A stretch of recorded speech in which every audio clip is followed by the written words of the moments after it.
Halo, assalamualaikum warahmatullahi wabarakatuh. Di sini saya Bagas Kurniawan Putra akan memperkenalkan hasil kerja kelompok kami, yaitu machine learning dalam bisnis. Yang beranggota kelompokan ada Darwin, ada Bagas, ada Revan, ada Lingga, ada Dwiki.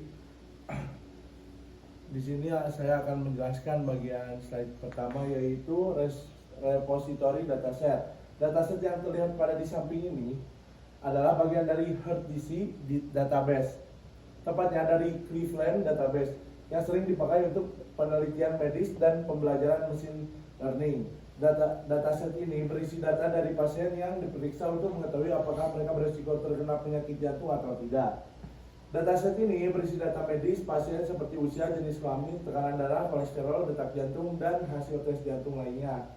Kolom NUM menunjukkan ada atau tidak adanya penyakit jantung, dengan O berarti sehat, dan 1-4 menunjukkan tingkat keparahan. Dataset ini banyak digunakan untuk dalam penelitian dan machine learning karena datanya rapi, relevan, dan cocok untuk membangun model prediksi penyakit jantung secara akurat. Untuk slide selanjutnya akan dilanjutkan oleh teman saya. Jadi langkah sebelum kita melakukan analisis lebih lanjut, yaitu kita melakukan cleaning data. Sebelum proses pembersihan data atau data cleaning merupakan langkah penting untuk memastikan kualitas data yang digunakan pada dataset hard disk. Proses cleaning diawali dengan mengecek adanya nilai yang hilang, yaitu missing values pada setiap kolom. Berdasarkan hasil pemeriksaan, tidak ditemukan nilai kosong sehingga tidak diperlukan pengisian atau penghapusan data. Selanjutnya dilakukan pengecekan tipe data untuk memastikan bahwa setiap kolom memiliki format yang sesuai, seperti numerik untuk kolom usia, tekanan darah, kolesterol, dan sebagainya. Proses ini penting untuk mencegah error saat pemodelan machine learning. Selain itu dilakukan juga normalisasi data yang menggunakan metode standar scalar untuk menstandarkan skala antar fitur agar model prediksi dapat bekerja secara optimal. Dengan langkah-langkah pembersihan ini, dataset menjadi lebih siap untuk digunakan dalam analisis dan pelatihan model klasifikasi. Slide selanjutnya.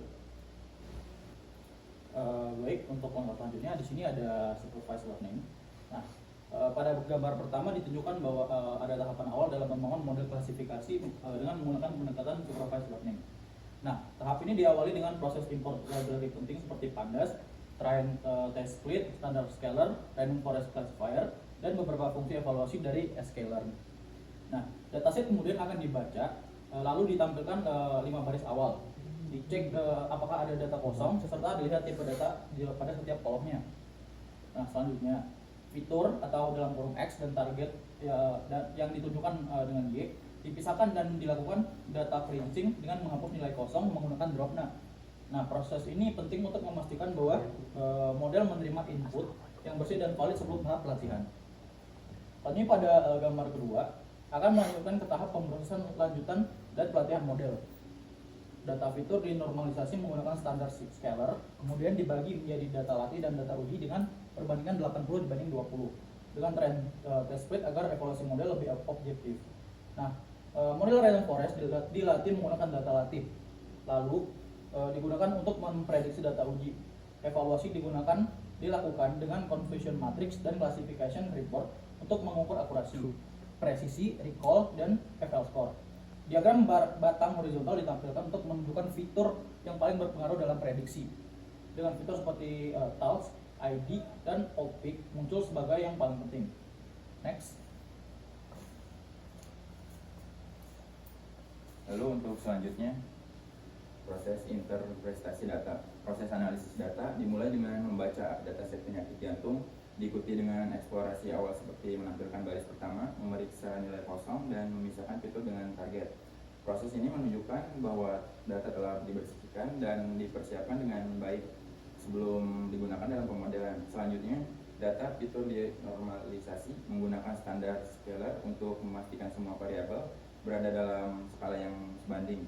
Model klasifikasi yang digunakan adalah random forest, salah satu algoritma ensemble yang cukup andal dan mampu menangani data dengan fitur yang kompleks. Setelah model dilatih, dilakukan prediksi terhadap data uji. Lalu hasilnya dievaluasi menggunakan confusion metric dan classification report. Dari evaluasi ini didapatkan ukuran performa seperti akurasi, presisi, recall, dan p-score. Selain itu dilakukan analisis fitur importance untuk mengetahui fitur mana yang paling memengaruhi hasil prediksi. Fitur seperti Tells, Hit ID, dan All Pick muncul sebagai yang paling dominan, yang artinya ketiganya memberikan kontribusi paling besar dalam menentukan apakah seseorang berisiko terkena penyakit jantung.